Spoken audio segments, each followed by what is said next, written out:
Le défenseur lillois Lenny Yoro devrait s'envoler pour le Royaume-Uni afin de passer une visite médicale avec Manchester United et de finaliser son transfert à Old Trafford.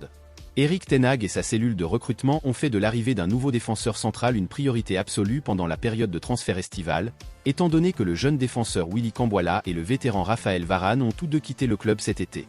Les Red Devils ont déjà fait signer l'attaquant Joshua Zirkzee cet été pour remédier à leurs problèmes de buteur et ils sont maintenant déterminés à recruter le défenseur central très apprécié.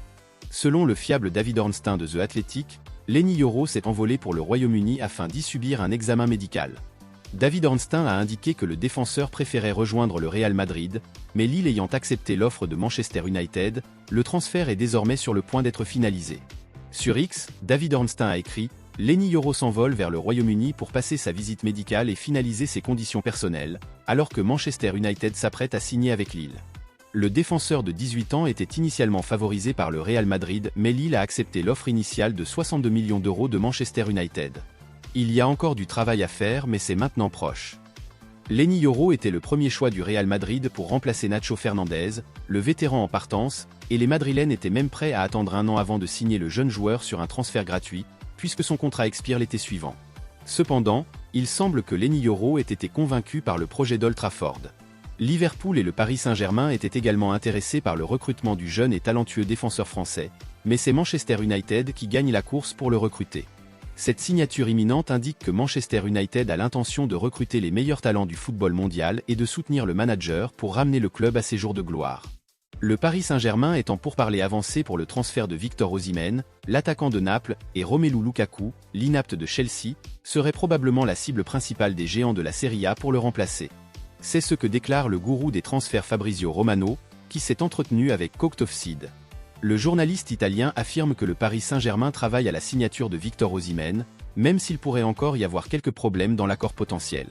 L'international nigérian semble heureux de rejoindre la capitale française, où il retrouverait Luis Campos, qui était avec lui à Lille il y a quelques années, mais il reste à voir si les deux clubs parviendront à trouver un accord. Victor Osimhen ne sera clairement pas bon marché, mais il semble être la recrue idéale pour renforcer l'attaque du Paris Saint-Germain après le départ de Kylian Mbappé au Real Madrid dans le cadre d'un transfert gratuit, et cela pourrait donc valoir la peine de se ruiner pour ce grand nom. Naples ne voudra pas perdre un grand talent comme Victor Osimhen, mais Romelu Lukaku pourrait certainement être un bon remplaçant, le flop de Chelsea se remettant d'une période difficile à Stamford Bridge avec des prêts importants à l'Inter Milan et à la Roma. À Cocked Offside, Fabrizio Romano a déclaré « Victor Osimhen est très ouvert à un transfert à Paris. Luis Campos était également le directeur de Lille quand Osimhen y était, c'est donc un facteur important, et jusqu'à présent les conversations avec les agents de l'attaquant de Naples ont été très positives. Le contrat d'Osimhen ne devrait pas poser de problème, mais comme dans l'affaire Neves, les négociations entre le PSG et Naples seront importantes. Le PSG veut payer en dessous de la clause libératoire d'Osimhen, et les conversations sont donc en cours. La situation est donc que le PSG avance dans les discussions avec le joueur, il est ouvert à rejoindre le PSG. Le PSG veut négocier mais nous savons que ce n'est jamais facile avec Naples. Il est certain que la priorité d'Osimhen est de quitter Naples et c'est son intention. Le PSG est sur le coup, en cas de départ d'Osimhen, Naples ira certainement chercher Romelu Lukaku pour le remplacer. Manchester City est depuis longtemps la force dominante du football anglais. L'équipe a remporté 4 titres de Premier League consécutifs, et sous la direction de Pep Guardiola, elle est parvenue à remporter le titre de champion à 6 reprises. Les propriétaires de Manchester City ont toujours soutenu Pep Guardiola sur le marché des transferts en lui donnant les coups des franches pour recruter les joueurs qu'il estime capables d'amener le club à un niveau supérieur. L'Espagnol a dépensé des sommes considérables pour Jack Grealish, Erling Haaland et Josko Gvardiol à l'Etihad Stadium. Manchester City pourrait être sur le point de faire de même après avoir gardé un œil sur le milieu de terrain portugais João Neves. Un nouveau rapport du média portugais O Jogo affirme que même si le Paris Saint-Germain a pris des mesures pour sécuriser un accord avec l'international portugais João Neves de Benfica, Manchester City surveille toujours le joueur, qui a une clause de libération de 119 millions d'euros dans son contrat. Cette fenêtre de transfert, le jeune joueur talentueux devrait obtenir un transfert de haut niveau après avoir fait son chemin dans la ligne de départ de Benfica. Tout au long de l'été, João Neves, âgé de 19 ans, a été lié au Paris Saint-Germain et à Manchester United, mais le club portugais a clairement fait savoir qu'il n'accepterait de laisser partir le joueur que si sa clause libératoire était intégralement payée. Compte tenu de sa puissance financière, Manchester City peut s'offrir le joueur, et grâce à ses contrats de sponsoring et au soutien de son propriétaire, peu de clubs en Europe peuvent rivaliser avec lui. À l'Etihad Stadium, Pep Guardiola dispose déjà d'une importante présence portugaise dans son équipe. Si Joao Neves rejoint l'Etihad Stadium, il pourra compter sur le soutien de ses compatriotes Ruben Dia, Bernardo Silva, Matheus Nunes et Joao Cancelo. La signature par Manchester City du milieu de terrain de Benfica serait un coup dur pour Manchester United, qui le convoite depuis le début de l'été. L'offre d'Arsenal pour Riccardo Calafiori a été retardée en raison d'un désaccord entre Bologne et l'ancien club de l'Italien, le FC Bâle, selon des rapports italiens. Les Gunners cherchent à renforcer leur équipe afin d'éviter de manquer le titre de Premier League pour la 3e fois consécutive et seraient à la recherche d'un défenseur, d'un milieu de terrain et d'un attaquant. Mikel Arteta a identifié Riccardo Calafiori comme une cible de choix et Arsenal est en pourparlers avec Bologne pour un transfert du joueur de 22 ans. Riccardo Calafiori a réalisé une brillante saison avec Bologne sous la direction de Thiago Motta, le club se qualifiant pour la Ligue des Champions, et on s'attendait à ce qu'il suive son ancien entraîneur à la Juventus. Le défenseur a impressionné lors de l'Euro 2024, malgré la campagne désastreuse de l'Italie, éliminée par la Suisse en 8e de finale. Arsenal aurait trouvé un accord personnel avec le défenseur et aurait convenu avec Bologne d'un montant initial de 40 millions d'euros, plus 5,3 millions d'euros supplémentaires. Cependant, le média italien La Gazzetta dello Sport a rapporté que la transaction avait été retardée en raison d'un différend entre Bologne et Bâle sur la clause de vente de l'Italien. Le rapport ajoute que Bâle demande 50% du montant que Arsenal est prêt à payer, après avoir accepté une clause de vente lorsqu'il a vendu Riccardo Calafiori à Bologne l'été dernier. La Gazzetta dello Sport ajoute que les clubs ne se sont pas parlé depuis 5 jours et que Bologne estime que la clause de vente est injuste étant donné que Riccardo Calafiori n'a été à Bâle que pendant 1 an, et qu'il tente de la renégocier. L'international italien serait prêt à rejoindre le camp d'entraînement de pré-saison de Bologne à la fin de la semaine, tandis que les Gunners s'envoleront pour l'Amérique pour leur tournée le 21 juillet, en espérant qu'un accord puisse être conclu pour le défenseur avant cette date. Le FC Barcelone a confirmé le retour temporaire de son ancien joueur Thiago Alcantara, qui a quitté Liverpool à la fin de la saison.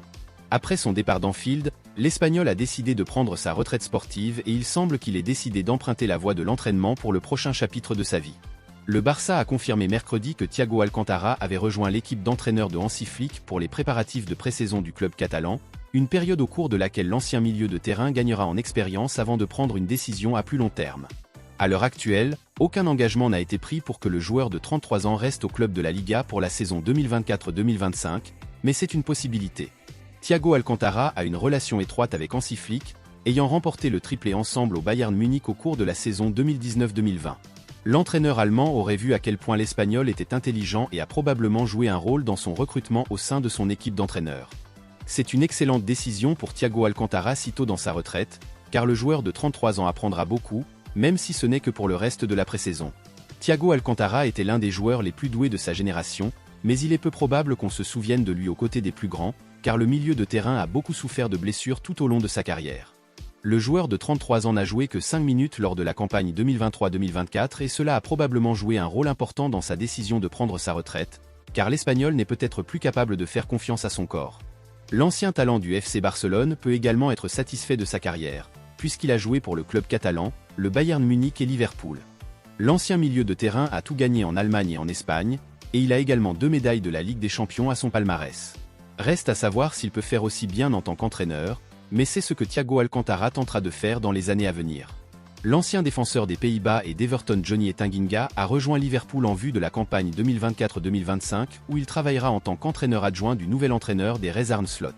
Le Néerlandais, âgé de 40 ans, a quitté un poste similaire à West Ham United à la fin de la saison dernière après le départ de David Moyes et a décidé qu'un transfert à Liverpool était la prochaine étape de sa carrière. Le Néerlandais a également entraîné à différents niveaux avec l'Ajax, mais ce transfert à Anfield pourrait propulser sa carrière si tout se passe comme prévu. Selon The Athletic, Johnny Tanguinga travaillera aux côtés de son adjoint Sip Kulshoff, de l'entraîneur en chef de la performance physique Ruben Peters et de l'entraîneur du développement individuel de l'équipe première Aaron Brigg. L'équipe d'entraîneurs d'Arne Slot à Liverpool commence à se mettre en place alors que le club de Merseyside poursuit ses préparatifs d'avant-saison. Le club de Merseyside s'apprête à s'envoler pour les États-Unis et l'entraîneur néerlandais aimerait que son équipe soit au complet d'ici là. Johnny Tanguinga a déjà passé du temps à Liverpool après avoir joué à Everton pendant 5 ans, entre 2009 et 2014. Le défenseur néerlandais a disputé 140 matchs avec les Toffees, inscrivant 5 buts et délivrant 5 passes décisives.